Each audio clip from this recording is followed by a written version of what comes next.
Salam, salam sejahtera di dalam kasih Tuhan Yesus Kristus. Bersama saya Matelda Moninka. Puji nama Tuhan. Kegagalan memberikan kita pelajaran untuk lebih baik dan lebih baik lagi.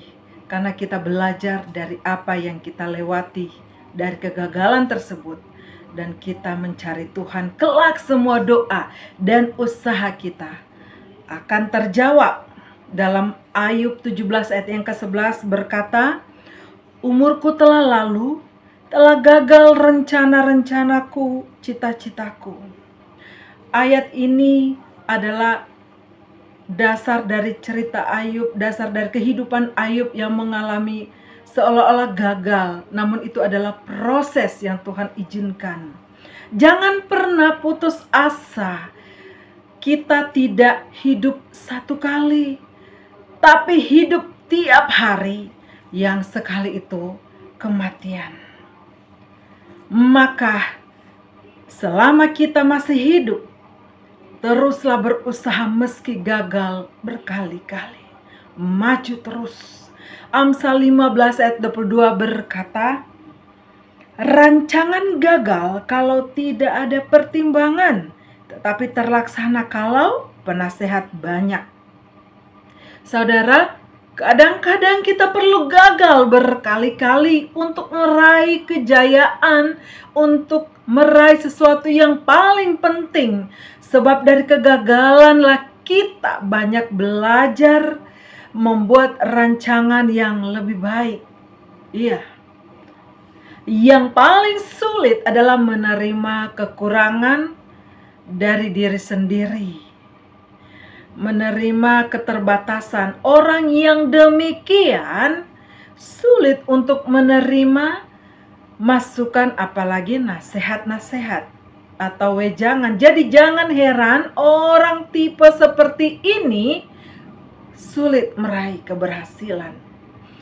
Di dalam 2 Korintus 3 ayat 11 yang ke-12 berkata, sebab jika yang pudar itu disertai dengan kemuliaan, betapa lebihnya lagi yang tidak pudar itu disertai kemuliaan. Karena kami mempunyai pengharapan yang demikian, maka kami bertindak dengan penuh keberanian. Saudara, kepada orang bodoh sekalipun Tuhan mengirimkan keberuntungan.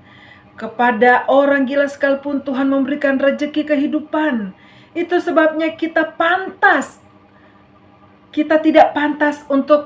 tidak boleh dan tidak pantas untuk berputus asa atau berputus pengharapan. Terus semangat hidup, terus semangat menyemangati diri kita untuk maju. Jangan pudarkan iman kita, jangan patah semangat. Sebab Tuhan selalu siap sedia untuk mengubah jalan hidup kita, untuk menjadi lebih baik. Amin. Yehezkiel 19 ayat 5 berkata, sesudah induk singa menyadari bahwa usahanya gagal dan pengharapannya hilang lenyap, ia mengambil anaknya yang lain dan membesarkannya menjadi singa muda. Sukses adalah sebuah perjalanan, bukan sebuah tujuan. Usaha lebih penting dari hasil.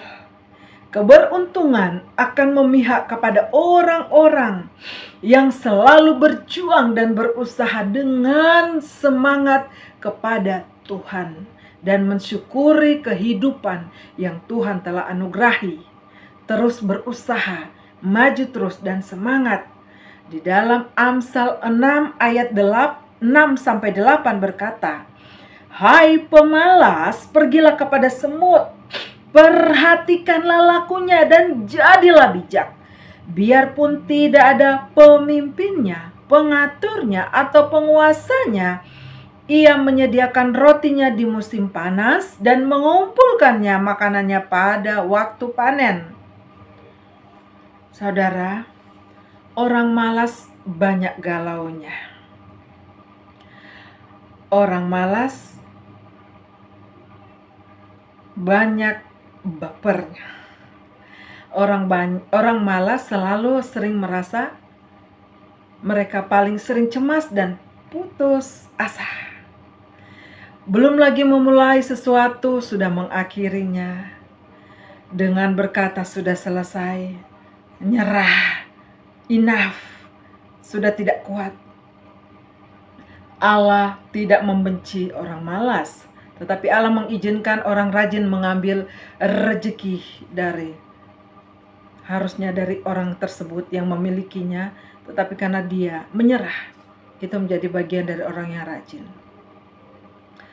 Pemalas tidak membutuhkan bantuan untuk gagal, sebaliknya si pemalas sangat rajin menggagalkan hidupnya sendiri. Pesimis merasa tidak mampu. Mereka menghindari yang baik dan bergembira melakukan hal yang tidak ada gunanya. Hanya sering mencari hal-hal yang salah di dalam kehidupan orang lain, hanya sering mencari hal-hal yang bukan menjadi urusannya. Harusnya menjadi urusannya adalah berusaha untuk hidupnya menjadi lebih baik. Tetapi dia tidak mengutamakan kesempatan itu. Dia lebih mengutamakan mengurusi kehidupan yang lain. Semoga kita bukan di bagian hal-hal yang seperti itu. Di dalam Amsal 18 ayat 14-15 berkata, orang yang bersemangat dapat menanggung penderitaannya, tetapi siapa akan memulihkan semangat yang patah? Hati orang berpengertian memperoleh pengetahuan, dan telinga orang bijak menuntut pengetahuan. Saudara, orang yang gagal semakin banyak alasan untuk menjadi dalilnya untuk tidak mau maju. Kalau mereka tidak sempat membuat alasan, mereka akan membantah. Pokoknya asal membantah karena gengsinya mungkin yang setinggi langit, atau menutupi harga dirinya dalam kegagalannya. Jadi jangan sampai kita gagal dulu baru kita menyadari apa yang terjadi dalam diri kita. Ayo semangat. Di dalam 1 Petrus 1 ayat 3 berkata, terpujilah Allah dan Bapa Tuhan kita Yesus Kristus, yang karena rahmat-Nya yang besar telah melahirkan kita kembali oleh kebangkitan Yesus Kristus dari antara orang mati kepada suatu kehidupan yang penuh pengharapan. Amin, haleluya. Ada pengharapan di dalam kebangkitan Yesus. Apapun kondisi saat ini, percayalah, sebab Yesus Kristus telah mati dan bangkit agar kita yang masih hidup mengalami kebangkitan total dari kematian, yaitu mati pengharapan, tidak bersemangat, berputus asa, penuh kecemasan, penuh kekhawatiran, sesuatu yang melemahkan iman, semua akan diangkat oleh Tuhan ketika kita percaya kepada Tuhan yang mampu memberikan semangat kepada kita. Semua itu sudah diselamatkan. Semua yang terjadi dalam hidup kita, Tuhan akan ambil alih dan kita diselamatkan oleh Tuhan. Bukan saja buat nanti setelah mati masuk surga, namun selagi kita masih hidup di bumi, kita mengalami keberkatan, kesuksesan, bahkan suasana surga juga menjadi milik kita. Tuhan Yesus memberkati kita. Semangat, semangat, semangat. Haleluya. Puji nama Tuhan. Tuhan Yesus berkati kita. Amin.